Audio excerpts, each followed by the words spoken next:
outdoor plans. Listen to Hannah Gard. She's got your weather authority forecast. Yeah, classic southeastern Louisiana in the morning, hot and humid. Now, we've been exceptionally warm in the morning hours. We're sitting in those low 80s across the area. So with all of this heat, we're not getting a lot of relief from it. So low 80s right now for everybody. Humidity, 94% because those dew points are also in the low 80s. Now, we are going to see a stormier pattern coming in for today and tomorrow. We were fairly dry across the area yesterday. That's going to increase that flood risk.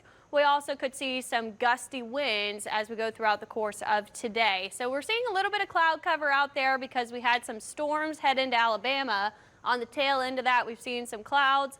We also have a little bit of rainfall there because of that disturbance. And over to the west is where I'm watching this storm complex coming around a ridge of high pressure that's over the desert southwest. You can see how those storms in Mexico are going west, and these are headed to the east around that high. We also have this big low pressure system that's bringing a lot of flooding, even a tornado watch to parts of the northeast. This low is what's helping to drive the storm system down on the edge of that axis. So we are going to watch this closely. Right now, about to impact Dallas. We're seeing even a severe thunderstorm warning there. This is going to drop to the southeast throughout the day. So all of us from Shreveport down to New Orleans included in that level 1 risk for severe weather. Again, wind threat and flooding rainfall today. Those rain totals about 1 to 2 inches widespread. Some of these bullseyes we could see more than 2 inches. That's where we'll have to watch for the flooding potential, especially if we get multiple rounds of rainfall throughout the day. So here's that storm system that's going to drop to the southeast as we go throughout the afternoon hours. We still could see some of our typical afternoon convection today. As those storms pop up, though, they might be a little bit stronger because we have those upper level dynamics that we need to make them strong. And then once this system gets down here, that's going to really interact with things and pop up some stronger storms. So we'll have to watch for the severe weather potential even into the evening. By the later evening hours, we see some of those storms. And then around midnight, things will taper off, but we're still seeing some lingering light rainfall. Tomorrow, things will be a little bit quieter. We still see some storm activity through the afternoon as we're still in that pattern to see storms. We get out of that pattern by Tuesday.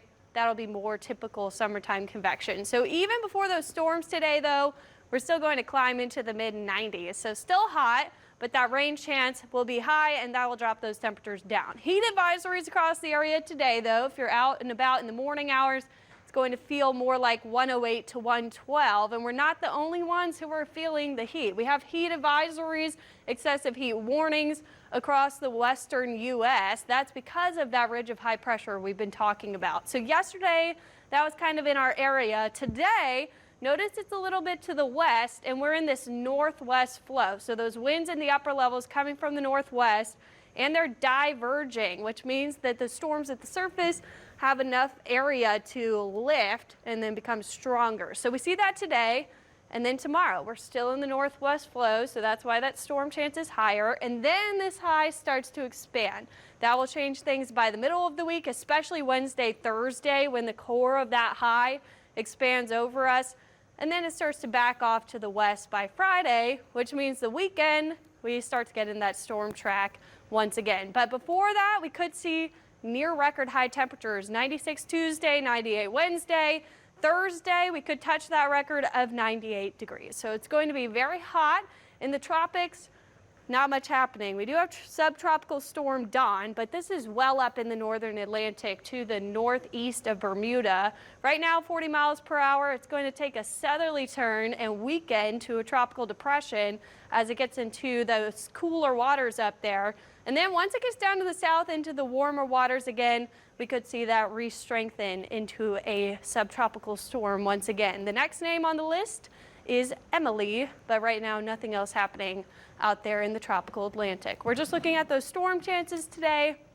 We have the potential for severe weather. So if you have those outdoor plans, especially this afternoon and evening, make sure you do have a way to receive those weather alerts. I'm mainly concerned about flooding and gusty winds. So again, if you have anything outside that you need to secure, I would definitely do that because we've been seeing mostly that wind threat with all of these storm systems across the country this week. Yeah, and it's the summer.